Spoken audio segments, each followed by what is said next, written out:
Ashley B. Jones. Welcome to Hello. the multi-hyphenate. I'm excited to be here.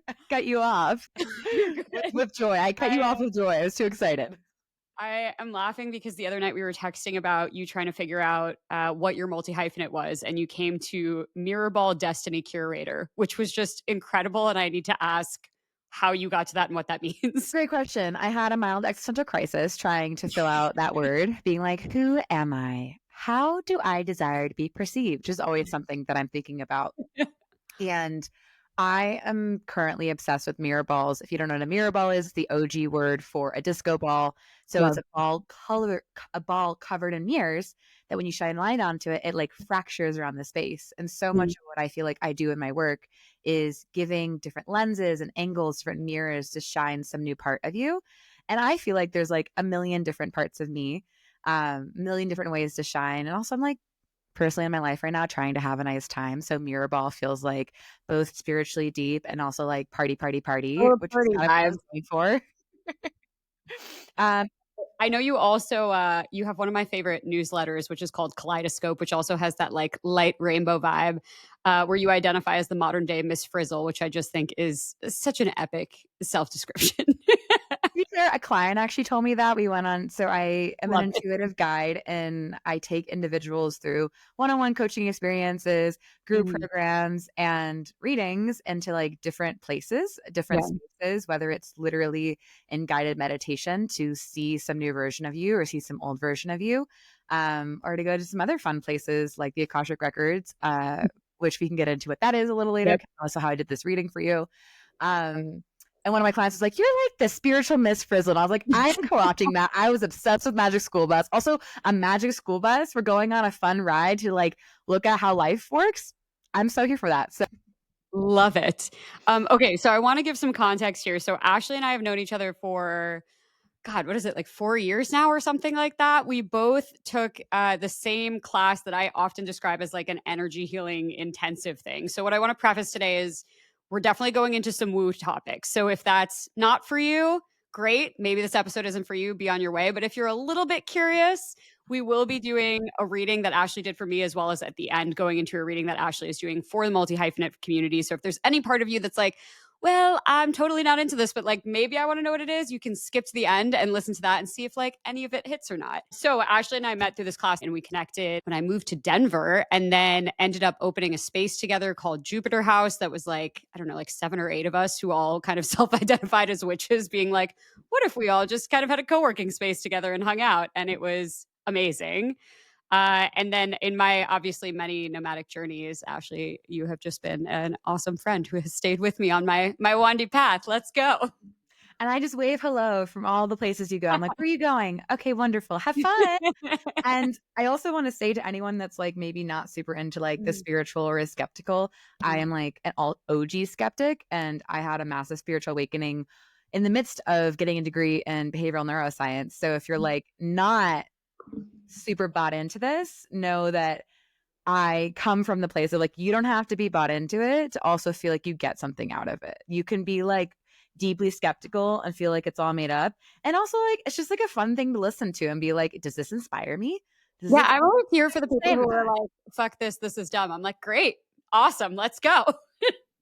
um, okay, so basically, I kind of had this concept that Ashley has very kindly agreed to join me on, which is knowing so many healers and coaches in my space. I feel like I have all these great conversations that I then am constantly voice noting my friends. I'm sending the same voice note 20 times, being like, I learned this amazing thing. And so I'm like, I wanted to just have some people doing these types of sessions with me on the podcast so that people can listen in and understand what these weird out there experiences are that I'm having. So, all of that said, Ashley, do you want to describe what we're doing today? So Margaret told me about this incredible podcast she's starting, and I was like, bet I am so here for this for you. This energy, I was like, I'm getting goosebumps. And I'm in the process of doing 2025 year ahead readings, which are some of my favorite like future visioning experiences, just to think about how good life can get and how can you work with the unknown of the future to craft it into something that is deeply empowering and exciting and freeing based on whatever you're wanting in your life right now. And so to go back to the word at the beginning that I used in my little multi-hyphenate, I think of destiny as a combo of fate and free will. And so Mm, these readings are like a little bit of fate, but more so an intuitive reading on how can you use your free will to make the year you want it to be, and to mm. use the lens or the mirror, if you will. You see what I did there? Tarot or cards, particularly I have oracle cards in front of me, to just get excited or inspired, or to see like what does my dream or what does my desire for what I want look like through this lens. So I have a shortened version of it. So I have the theme for Margaret's year for next year. I have the growth edges, so like the parts that are going to really ask her to grow and maybe be uncomfortable, like growing pains when you're 15 and super awkward and and then I have the gifts, like what's going to come really, really easily to her next year. So that's kind of what we're doing. I meditate when I do this. So if you're like, okay, that's cool, Ashley, like, how do you know any of this? Mm. I meditate and I will visualize and literally shift my mental state into a state of openness and awareness. And it's always my intention that any reading that I do is in the highest and greatest good of you, of anyone listening to this podcast, and also of like the collective experience as a whole. To offer that empowerment or excitement or whatever your intentions are for this reading too, which maybe is a good question for you, Margaret. What is Yeah. your intention for this reading? What do you want to know?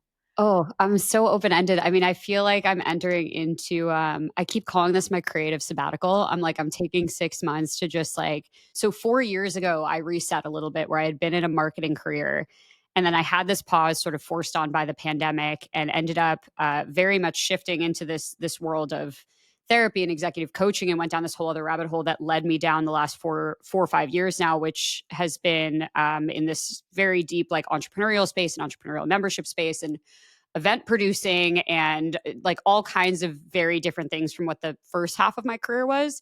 And so I keep saying I feel like I'm not entering a new chapter, I'm entering a new book. And I don't Um, know, there's sort of this transition happening that actually, as transitions in my life have gone, this one feels pretty easeful. Like it feels like I wrote a poem earlier that was talking about like you sort of like fall through a door, but you fall onto that you didn't know was like cracked open, but you fall onto like a bunch of pillows instead of like the hardwood floor. Like sort of this learning that some transitions can be a little bit easy, but still challenging, you know. And so I think I'm just very open-ended and curious, where it feels like there's going to be a lot shifting and changing. Like I feel like there's a new part of me that's being developed that I was sort of working through. What is that? Is it Margaret the content creator? That doesn't quite feel right. Margaret sort of the storyteller, Margaret the entertainer. It feels like it's more of kind of having gone through a long journey of like, how do I heal, then how do I show up and bring joy to other people? And now it feels like, how do I tell my own story and like also tell other stories?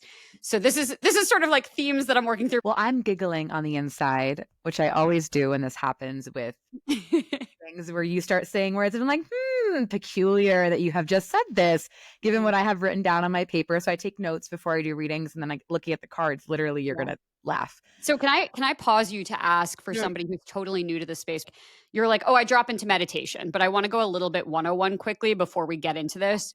When you're saying you drop into meditation, into this open space, like what are you doing? Because for me, it's like when I go into a sort of more psychic space, I'm dropping into a place of nature. I'm riding a dragon up to this library in a land of white that's all like colored in lights, and I can go into the library and go read books and hang out. And that's sort of how I personally frame and view the way that I sorry guys, I'm gonna get real woo here, but like the way that I channel, that's what that looks like for me. And I think people see that a lot of different ways. Honestly, it's like shifted a lot over the last couple of years because I drop in so often, so quickly, um, and so frequently.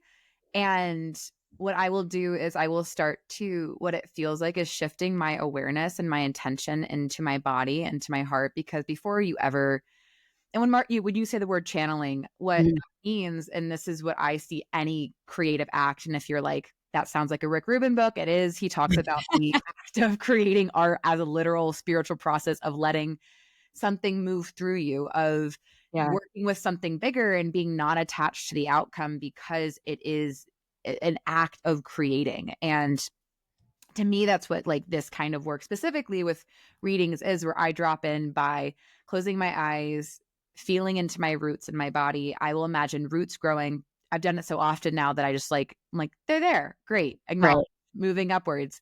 I will like flood my body with white light where I'm removing any of my own biases or any of my own perspectives, where I'm just like getting very clear on like my intention, which I shared with you guys a couple moments ago. And then I call in my spirit guides, who are protective beings, people who energetic beings who help like decipher information, and each of mine like have a different role in the way they help. So when I do energy healing through Reiki or through these guided meditative healings, I have one guide who helps me decipher. I have one guide who's like super big and like powerful, who helps with my confidence, which is a huge thing that I worked through in the last couple of years. And then it feels like I'm entering into like one of those sci-fi vortexes, and I plop out on the other side in what's considered the spirit world, or this like white space. And I walk along this little like yellow brick road, if you will, to a building, a library, and then I request someone's Akashic records. So the Akashic records, there's a lot of different mixed history around it. I like to think of it as the place that holds all of the information on each individual soul. So if you've ever heard of past lives or thought about like, okay, so I've had a life before, right? Like there's a soul, there's a lot of different lives. This is where like everything exists. It's like your unique encyclopedia on like, or like literally like volume 1, volume 2, volume 3, volume 4 on your like individual soul, on like your soul outside of this being. So when I'm there, I asked for like your 2025 year. It was wild. It looks like this like Rolodex, except it was expanding down from a wall and was like flipping through all these papers. You have like, because what I'm doing there too, if you're like, how are you doing this? Like I use something called the intuitive psychic senses, or the clairs. So you tap into using your 5 senses that we have in our body, and you're like tasting something, smelling something, hearing something, and you can literally shift your perception into picking up on information through those senses. So when I'm saying I'm seeing something, I'm not literally seeing it like it's in front of me. It's like I'm imagining that it's there, or I can visualize that it's there when I'm in Margaret's specific Akashic records. And then I just kind of get into it. So I feel like there's information that I know to be true, or that there is something that feels right. And then I ask lots and lots and lots of questions. Or like, what does this mean? Why is that important? Like, tell me more. I'm like the most annoying toddler ever who's like, I don't get it. Like, why snail? Why snail here? Like that no makes sense to me. And then I'll start to hear through the questions some type of response that comes through all of my different senses. Yeah. Cool. Okay. Lengthy explanation. Love it. Love it.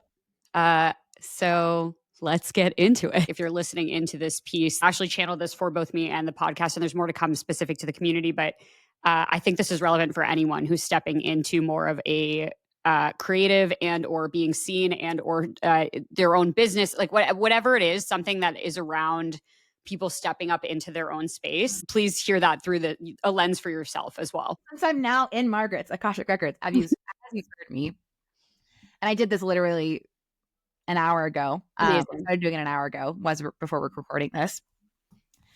I was asking, what is Margaret's theme for 2025? And the first thing that I perceived, or that came through for me, was choosing strength and self over conflict.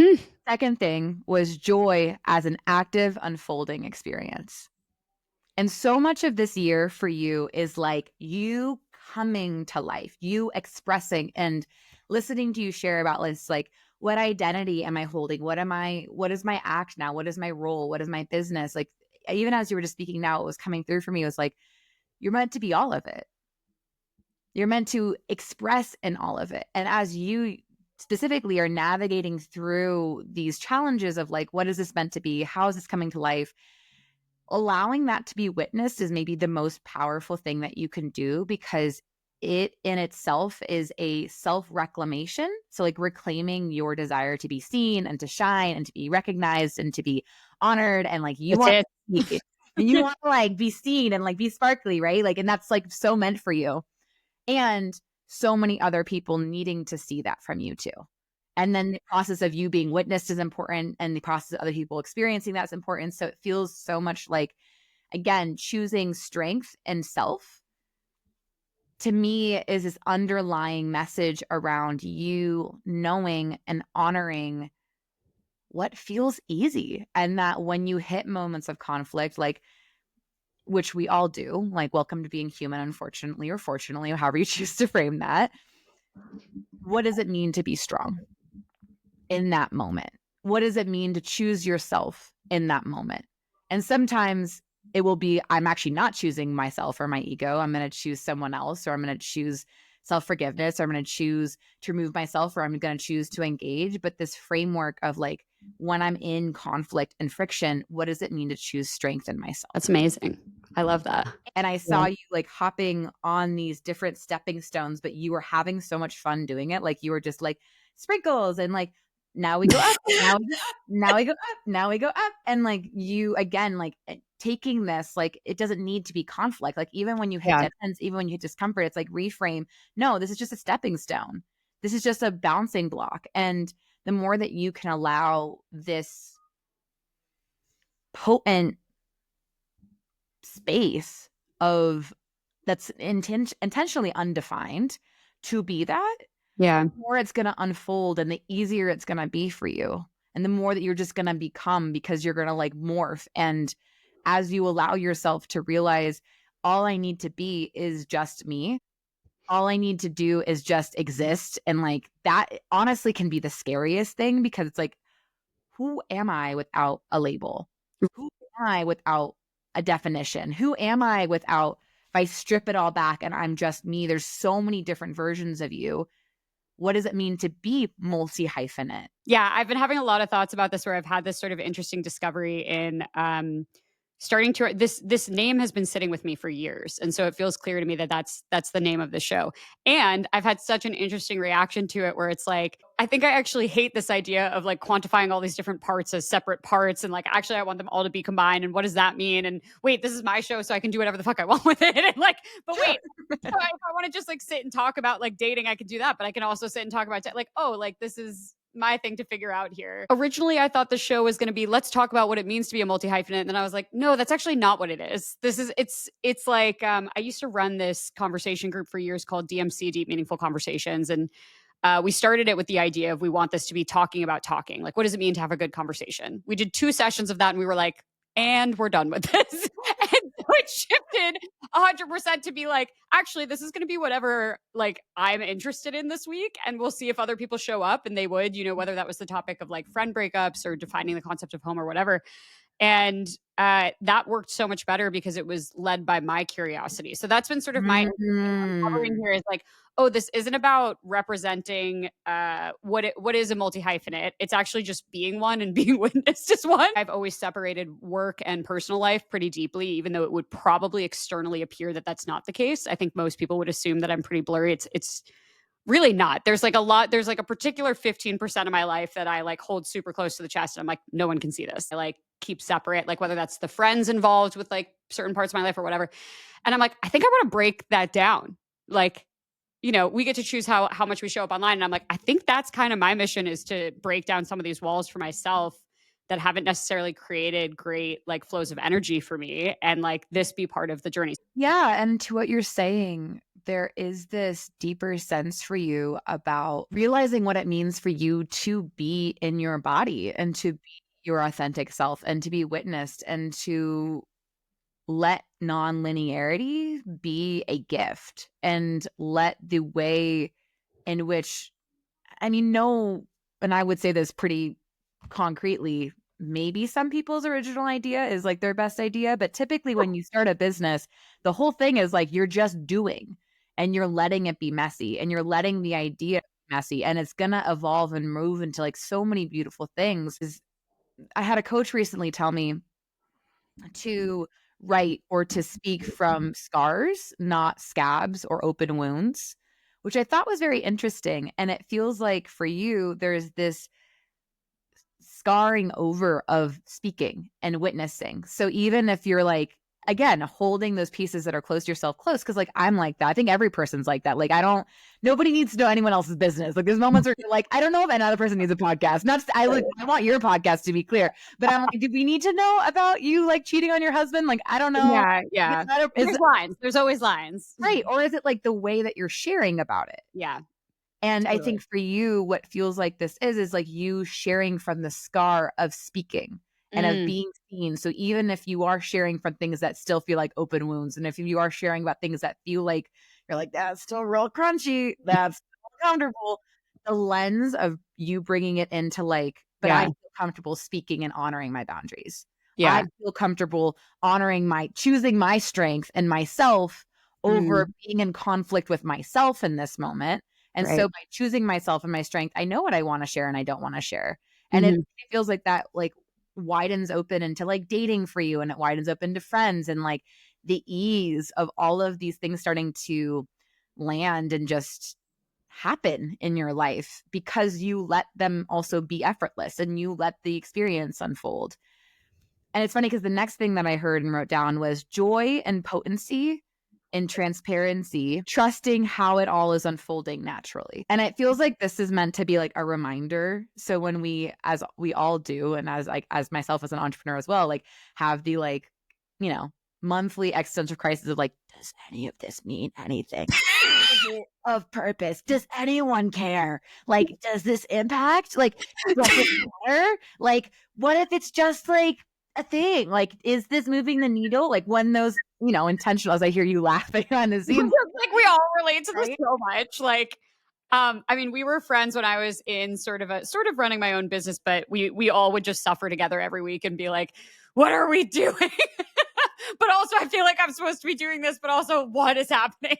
And I feel like that's just like a human experience. You know what I mean? Like, no one knows what they're doing. Like, Right.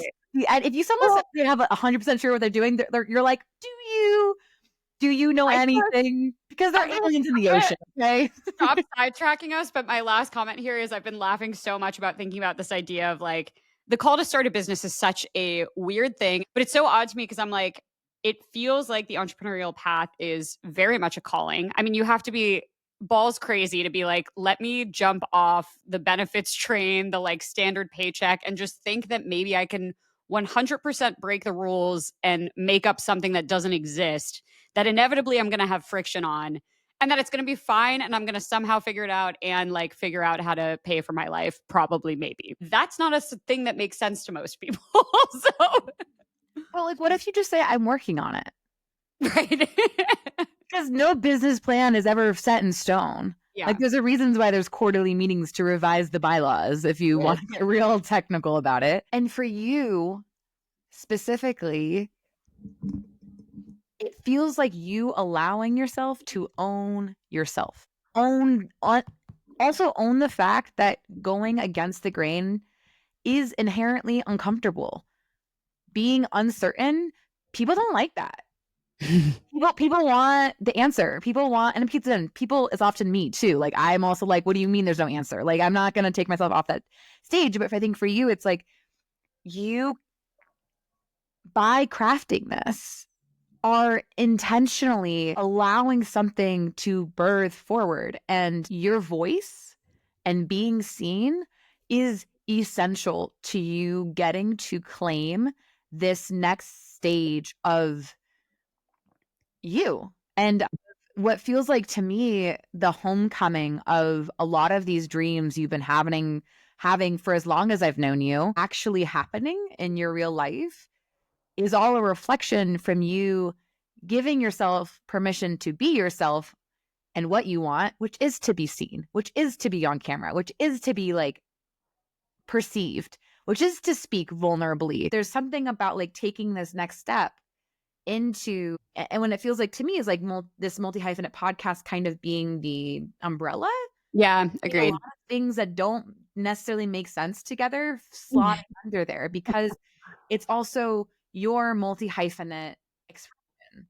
Yeah, and my hope is that it gives other people permission for that too, figuring out that all the things can fit out. Okay, so I want to make sure this doesn't just stay on me. This reading is also about you, to be clear. And to me, like, if I get into, which I want to get into next. So the card I pulled to go with the Thief for your is the Healer, which you said healing at the beginning when you're talking about your intentions. I giggled to myself. And what I wrote around that was really you healing being seen, you healing using your voice. Also, this feeling of like expansion and expression. A lot of times the word healing gets linked to like the Red Cross and like light blues and soft colors and lime, like soft greens, pastels. But this to me is actually the next stage of healing for you, of expressing, integrating, of being witnessed, of freeing yourself, of really hitting that final note. And there's always, different layers we go through, but what does it mean to be your healer, your freer of yourself? The growth edge, which we'll start with, and then we'll get into the gifts, is the king. And if you're wondering, the cards I'm using is from the Kim Cran's or Oracle deck, the archetypes deck of hers. I love it. It's great. Which I love too. Side note. Fantastic deck. A+. So good. Great guidebook too. If you're like, I've never pulled an oracle card in my life. The growth edge for you is stepping into your power, stepping into, with the king, what it means to recognize your sovereignty in your power and letting your wounded parts become your greatest masterpiece, which I loved. I was like, wow, that was profound. So much of what I've been thinking about there. Yeah. Wow. It hits. I think too, like, what does it mean for you to be confident? And what does it mean for you to like really stand in front of creating something that doesn't exist? What does it mean to stand as you do that in this deep sense of structure within yourself, in your values, in your sense of automations, knowing that your process may be non-linear, but it is your linear process of non-linearity. It's your uncertain process. And so you don't have to make it make sense to anyone. You don't have to wonder like if all these different things like haven't quite looped back around yet aren't going to loop back around, because they are. And the more that you own your decisiveness, your certainty, your capacity to be on stage, your capacity to share your voice, your capacity to hold your own, your capacity to speak your truth, your capacity to set boundaries and to be compassionate, like this physical, very like deep strength, this feels like the growth edge of allowing yourself to own it, to be it, and to what feels to me like I'm feeling it in my body, like almost like stretching into and out of an old skin or costume. Does it feel crunchy for you right now? Like as I'm talking about like growing into that level? Yeah, I was just doing some 2024 like reflection questions. It's been a really interesting year where in the past, all of my transitions have been very dramatic, harsh, intense, painful. They're not subtle. And this whole year has felt like this transition that's felt a lot softer.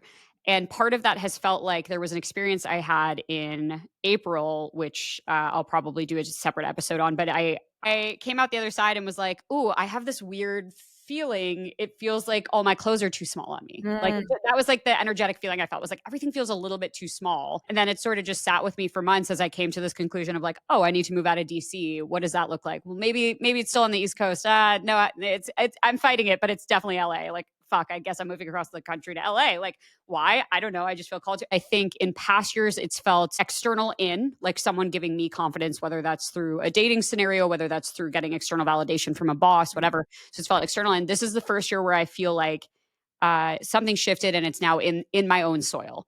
And so now it's like coming up through the roots and coming in a very different way. It's a little terrifying. Like, it's weird that people are always confused by the fact I'm a massive extrovert and I have crippling stage fright. Crippling. If you say that. Oh God. Let's go. Next thing I wanted to say to her is like, I see you on stage. And this message that I hear coming through, that's like, who wants to hear what I have to say? It's easy to introduce other people, but how do I introduce myself? I love being able to facilitate other people speaking their truth, but do people actually care what I have to say?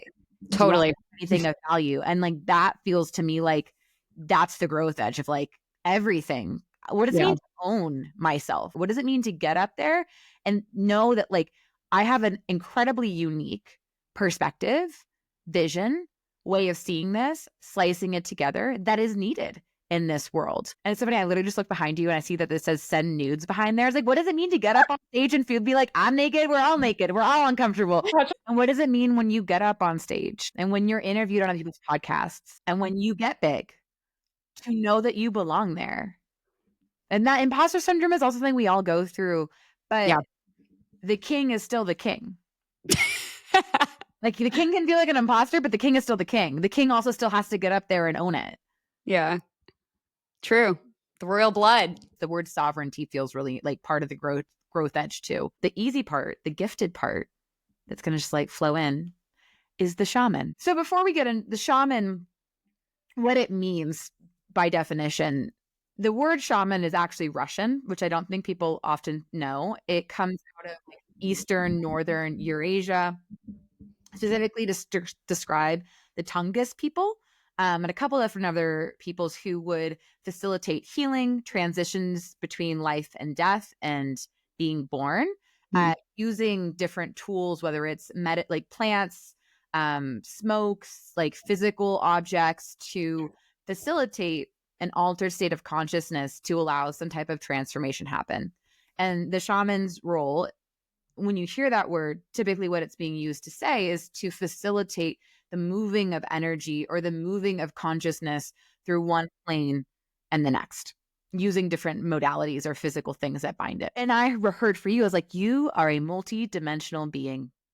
Multi-dimensional. And it's going to be so easy for you to like just be swimming through the ethers and to be moving between these different states for yourself and to be conjuring these different ideas and concepts. It just feels so easeful to be in the full expression of what just comes into being. And to know that like the visions you're having just never stop. The feeling that things are just like kind of working out, even though it's like super not the way you would think it would be, doesn't feel like you need to be overthinking things. You know that. And I think what's interesting in combination with the king here is that you still need systems to make yourself feel more easeful. And exactly what I was thinking about this morning. What are the routines you set up for yourself that help you build success on a daily basis, like be the best version of yourself? Yeah. And I think too, like, what does it mean to have things set up and prepared also for that connection to happen? Do I have the pitch already ready to go? When someone's like, hey, I'd love to get on a call, you're like, great, here's when you can schedule it. All the things are already there. But knowing that like part of this year too feels like a moment of transcendence for you, of leaning into the magical parts of you, of knowing that you are a gift to so many people, and that the depth to which you meet people and you hold space for their unique transformation and the way in which you facilitate these incredible works of art, whether it's your company, whether it's a business, whether it's a venture, whatever these different things to come through, to know that like you are I would say alchemical system, you are a processing plant, you are something where an idea goes and like comes out. And this feels easy for you to be in that energy. It just feels natural. Do I have girl syndrome inviting into my life?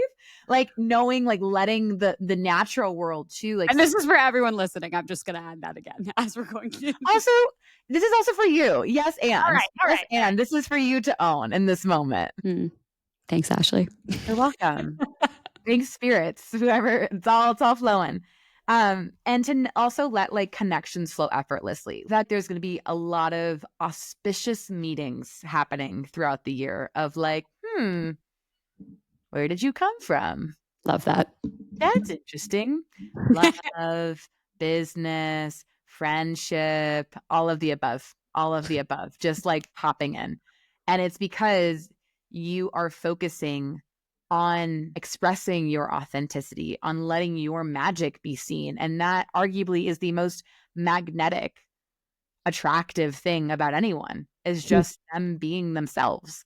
And this process of committing to your dreams and to the creative unfolding is this beautiful slingshot into this other realm for you that you have already conjured in your dreamscape that's now landing in your reality. Well, this is the best reading ever. So I mean, I also, so you know, if you're like, Ashley, like this, is you just hyping Margaret up? First of all, yes, that's every reading for me. I want to be able to hype everyone up because we deserve more hype in this world. So second of all, when I'm pulling cards, they're literally face down and they all look the same.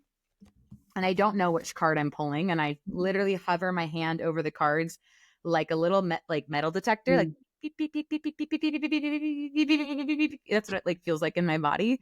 And then I just pick a card and I pull them out and I go, ha ha ha ha ha. They never lie. They always tell the truth. even when we don't want to hear it. I love readings with you. They're so fun. Okay, actually, speaking of, I'm really curious. So you had said, I asked prior to the podcast, like, what are things you're interested in right now? You wrote, and I just thought this was the funniest phrasing too. How one has a nice time. Can you speak more to that? Yes, I can. So background around me, as you can tell, I'm like very in the self-help space within the work. I've been doing healing work now, arguably since I was 13, like not like I'm practicing, but like I've been in therapy doing all this work. I had my first energy healing experience when I was 15, 16. That was wild. And I had a concussion. I literally felt this woman put my skull back into place that had been knocked out. And I was like, that's weird. I feel that in my body that this should not be working. Like this should not be legit. And yet I'm feeling the physical ramifications of this. And something that I've been grappling with in my life is that I love to live, but I also love to suffer, which is super fun. And I can acknowledge that about myself, that I enjoy heartbreak and I just enjoy disappointment. And yet I've done that. Because it's comfortable, right? If you grew up with, Yeah. or that was a feeling that was familiar to you in some form or another. If you enjoy, like, if heartbreak feels so sort of like nostalgic and romantic and familiar and whatever, it's like, what is it doing for you? Like, what's the positive of being in that energy? No, exactly. And I think to your point, like, I'm like, yep. Part of me was built for Jane Austen. I love to long. I was made to sit longingly in a window and write letters to a lover that will never appear and then sob as I see him trot by on his horse down the gravel road. Like, I've learned to love that part. And yet, how do I love it actively? Yeah. And give it constructive ways Yeah. play out in my life versus destructive ways. And by constructive versus destructive, I mean what's getting me what I want, what's bringing more joy and happiness and fulfillment into my life versus what is keeping me from what I want. What is What kind of joys are you seeking out right now? Like, what is this looking like for you as a study? love, money, and like enjoyment, travel, like art, expression, more freedom of my time, more connections, more interests, like feeling also out of the microscope of that I can often put myself under and just letting myself be myself and letting my process be my process. And to be clear, this is an ever unfolding experience. But I think for so long, and maybe some of you resonate with this, I realized that I was doing healing work to try and fix myself, which works only so much. It's the most complicated topic on the planet where it's like, what by definition, healing is an attempt to feel better or change something. You are inherently trying to change or fix. I see it as a bell curve. So it's like healing work, super helpful, really does amazing things for you. And then I feel like there's a point where you're so deep in it and it becomes your entire, for me, it became a lot of my identity. And then it starts to be harmful where it's like, okay, I'm going to therapy every week, but I'm really just like at this point, like I've processed so much and I'm going in with the mindset of what's something bad that happened this week that I can talk about, right? Because we're there to process. We're not there to like, versus coaching's a little bit different because you're kind of more celebrating wins or active forward motion.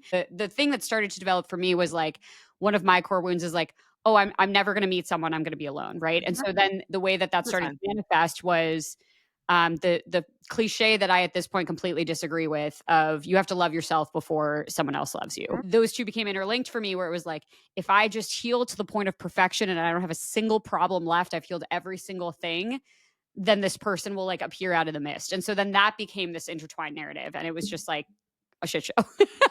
And to your point, it is. And it's not fun because at one point that was really working. And then I got to the point where wouldn't let myself shift. Yeah. I didn't I've gone through therapy and not in therapy and back in therapy and that letting myself trust myself and also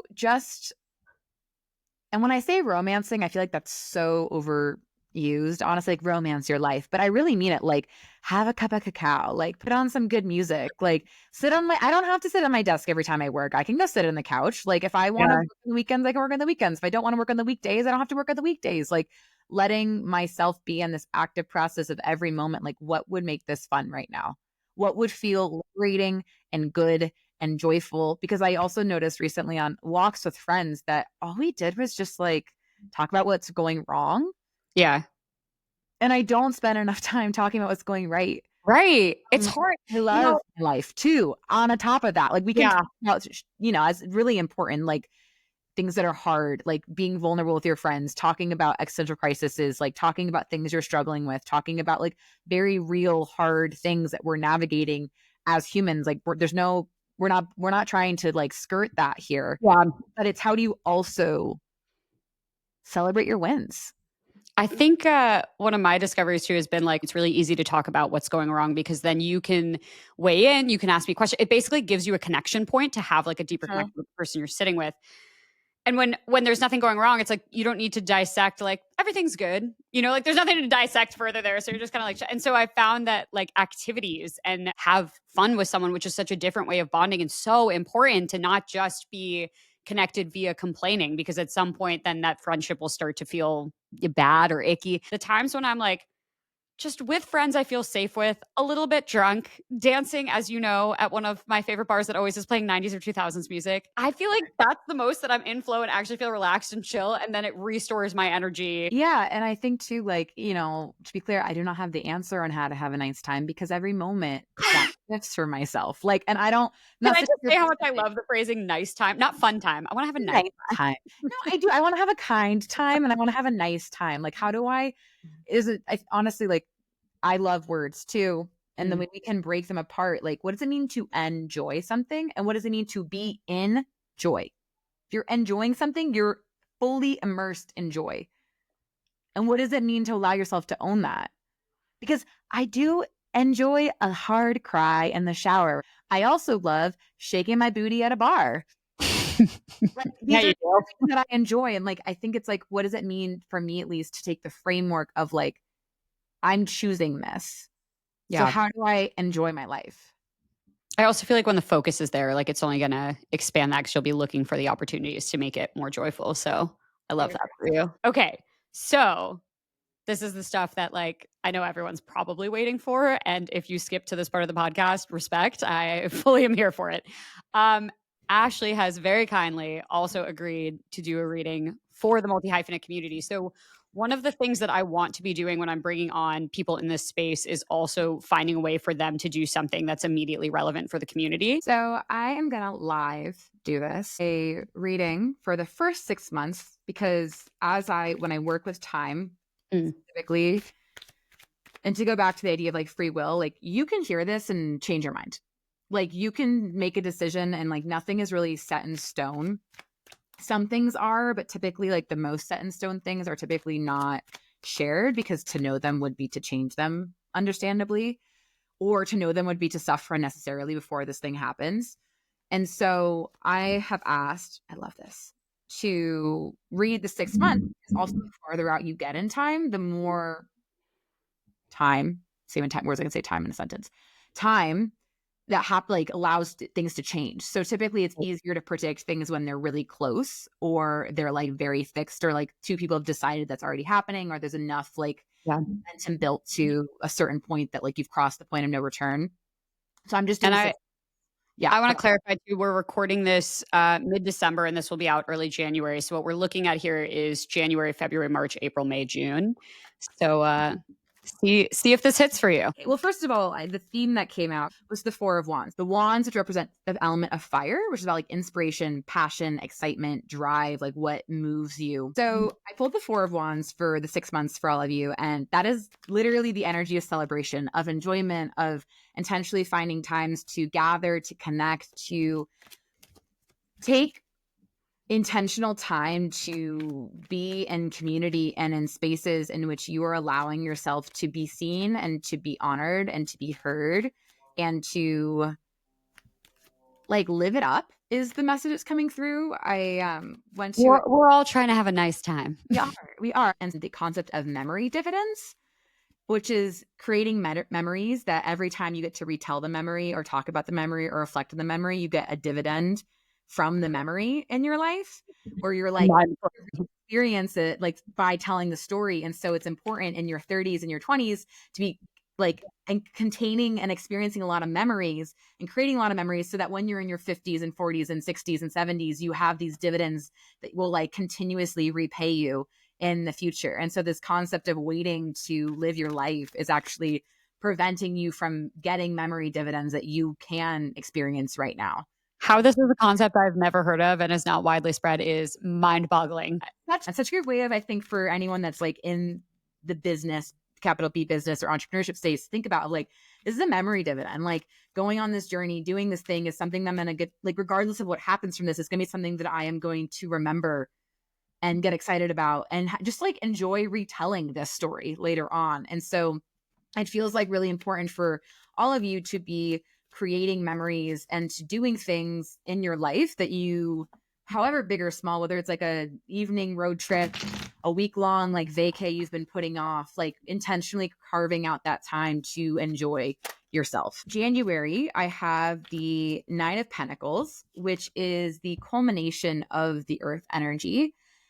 And it is about just receiving and experiencing the lushness and the luxury of what it means to be you. And to me, as much as you can this month, really sinking in like what you are, like reflecting on what you are grateful for and noticing what it means to invest in yourself, invest in things that are important to you, and to remove care about what anyone else thinks about what you're doing with that resource. What does it mean to be in a place where you feel so resourced that you actually get to live the life you want? And you honestly don't care what anyone else thinks, which is what you'll see when people get, we think about resource typically in our capitalist society, it's thought of as money. Resource can also be like an abundance of time, an abundance of love, an abundance of connection, an abundance of like inner connection, whatever that means. But like specifically around money, you see that the more money people get, the less they care, the more people they are in dressing weird and just doing their thing. February is the Page of Wands. So there's something about February where you get really curious about something, and it's really important to be open-minded and introspective and allowing yourself to see different insights in different places where it feels like there might be conversations for some of you that you're having that are sparks of new inspiration. It might be that you are reading about something and you have some new type of idea or type of excitement, but the page energy is very much in this state of openness and openness about what lights you up. And so taking this month to intentionally do new things and have new experiences feels really, really important. March, I have the Six of Swords. So March is when there's like a transition that starts to happen. Something that feels like for a lot of you, you've been reflecting on, thinking about for a very long time, waiting to do, wondering when the right time is going to be. March is either when the transition happens. So I could see some of you like getting promotions, leaving a job, getting a new job, like deciding to take a move, deciding whether on a more personal level, it's time to like think differently, try something differently. Like I'm really done with the like feeling bumpy and really want to let myself go towards somewhere that feels more stable and feels like I'm allowing myself to have some type of new perspective and new interest. So letting this month, as you're thinking about things like, you know, what does it mean to start to ponder or percolate on the idea of I can transition now. Like I don't need to keep holding on to the old ways now. April, I have the Six of Wands.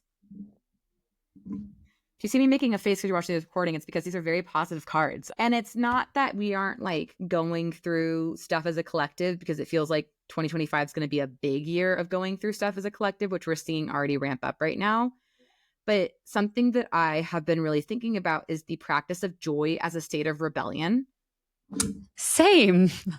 And enjoyment as an act of resistance. And it feels like as I'm reading this and you're like, that's too good to be true. Like, can't be that good. You get to let it be true. April feels like the moment when you're being seen. The Six of Wands is all about being recognized, being honored, being hyped up, being understood, being validated for what you know to be true for so long. And this feels like either an opportunity that comes in that you're like, I was waiting for this. It could be that you get, just like people start saying to you in your life, like, wow, you've really changed. You really become this new version of you. Like, I'm really proud of you. Like, I'm really inspired by you. It could be that you are feeling validated by yourself. It could be that if you're a content creator, you're getting like, you're blowing up on, maybe not TikTok, maybe it's going to go away, but you're blowing up on Instagram, or your newsletter is getting huge, or like your YouTube's getting a lot of views. So there's something about you being witnessed and like really recognized for your vision and for what you know is like your thing, like what you want to be doing. May, that's next month, we have the 8 of Cups, which is also about transition, but because it's cups instead of air, which was the 6 of Swords we had in March, this is about letting go of an old version of self. This is about letting yourself be in your feels, have the emotions, know that if there's grief because you can't make like an old friendship, you've grown out of an old friendship, or like you just like can't see eye to eye with a boss or your partner for however long you've tried to make it work, like it's not quite working. Or maybe it's that you and your partner decide that like the place you're living isn't working, or an old like framework you've been having in your relationship isn't working. But there's something about May that just feels like very much deeply emotional. It feels like walking away from old patterns, old habits, old ways of doing things. Again, I pulled the 6 of Cups in addition to that. That just flew out of my hand while I was talking. And that's about inner healing, some type of like reclamation of like an old version of yourself to move into this new version of yourself, to allow yourself, like in May, I would really recommend any retreats, any deep reflection. Like if you're looking at like planning trips, like make sure that the trips you're planning feel restorative, feel spacious, feel connective, feel very much around you sitting with little like the youngest version of you and their dreams and what lights them up. It feels also like a month to, I mean, you do you, but maybe not do family stuff, which can feel pretty activating oftentimes for all of us. But really letting this be your chosen space and your chosen place of connection and your chosen area to allow yourself to walk away from what isn't working for the purpose of creating a foundation that does work. And then June, we have Justice reversed, which is one of the major cards I spoke about at the beginning, and this 8 of Pentacles. So June to me feels like for this community, realizing what it means to be real with yourself and to be honest with yourself and to notice where we can often get like very critical of what is right and what is wrong and if things are actually working out the way we wanted them to work. And the more that you can let yourself be in the process with the 8 of Pentacles here of building something, and if you're feeling stuck or you're feeling like things aren't like the math isn't mathing, like this shouldn't be like sticking the way it is, letting yourself like recommit to the craft of living and the craft of being you, to the meditative aspect of producing. And by producing, I don't mean just for someone else to consume, but I mean you're producing like your vision, your dream, your, you know, even if love feels hard, you're still loving. Even if like conflicts feels hard, you're still repairing. Like you're still in that place of allowing yourself to build something bigger. And what does it mean, even if the world outside doesn't feel like it's quite lining up the way you thought it would be? What does it mean to really connect to your sense of honesty of like, this feels true to me. And this feels like if I'm looking at the facts, this is where I'm being real with myself. And this is where I'm allowing myself to be just and to be literal and to be honest. And it'd be a great month if you're into self-reflection at all, or journaling, which I think is a great way to externally process or externally, internally process that. Writing some type of vow to yourself, like this is what is important to me. This is what I'm vowing to myself. This is what is lighting me up. This is what is feeling most true to me in this moment. That is the kindest and most honest thing that you can do for you. Boom. I'm laughing because a friend of mine did a tarot reading for me this past weekend and basically pulled a lot of the same cards. And I'm like, you know, I think I'm onto something here of like, I can just act as the conduit for the community on these readings and bring it through. So, Ashley, thank you so much. You've brought like such an unbelievable amount of value and beauty and explanation and cool different spaces. And I want to get on your Miss Frizzle school bus. Just go bus, folks. Okay. Before we hop, if someone is curious about you and wants to learn more, what are the best ways to connect with you? What type of work do you often do? Yeah, come slide into my DMs on the gram. If you're like, I like her. I don't know why I like her. I don't know how she can help me, but we vibe. Just slide into my DMs. Let me know where you're at and we can craft something. I offer a group program that's called Metamorphosis that I teach twice a year. That's all Mm. about how you can craft your own bespoke process for navigating conflict or discomfort in your own life so that you can connect with yourself and your truth and move through the places that you're stuck. I work very often with people who are going through very big life transitions. So, moving, work, divorce, new relationship, getting out of relationship, marriage. And then I work one on one with people in a container called the Cocoon that I literally craft for you based on where you're at, what you need. And then I do readings. And if you're like, I want all of that and I don't know what I want, because I also teach workshops, you could just hop on Kaleidoscope. Thanks, Ashley. Thank you. I'm so grateful for you and our friendship. And thank you for having me on Multi Of Hyphenate. course.